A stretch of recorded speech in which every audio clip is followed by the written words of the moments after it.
40,000 कोटी टंका खर्च करिछि किए केउ उद्देश्य रे खर्च कले पांड्यान एते टंका जवाब देबे कि मान्यवर पूर्वतन मुख्यमंत्री नवीन पट्टनायक ओएमसी ठारू 40,000 कोटी नहीं कौन कले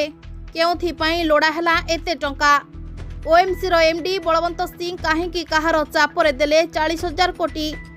श्री बलवंत सिंह एमडी ओएमसी रे थिबा समय रे घटिछि एभली घटना ओएमसी रे चाकरी करी अवसर नैथिबा अनेक कर्मी को पेंशन पाई टंका नाही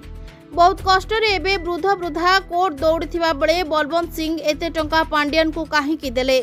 एई पांड्यान बाबू बलवंत सिंह 2500 लोकन को पेंशन देबा को टंका नाही बोली कही चुप रहिला बेले एते टंका राज्य सरकार को देला ओएमसी काहेकि बीजेडी को पचरा गला परे बीजेडी उत्तर देउची जे आहार योजना रे खर्च होईची 40,000 कोटी जदि सरकार को पाखरे टंका नथिला तेबे आहार योजना कराइबा आवश्यक कोन थिला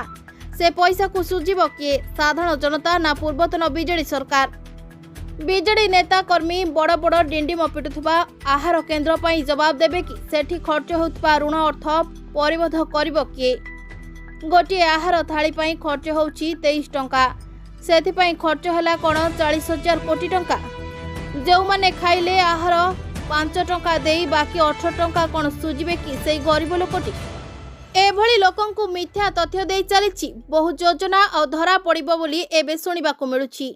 ना केउ रहस्य छुपाइबा को बलवंत सिंह देले 40,000 कोटी टंका ना पांड्यान ग्रुप हड़प करछंती एते टंका एते बड़ घोटाला रो उठिबो कि परदा मोहन सरकार देबे कि चेंक बलवंत सिंह को ना सरकार चुप रहिबे सब घटना को माटी खोड़ाई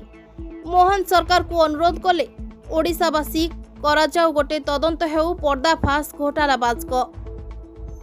Bhubaneswar bureau report prime time Odia news.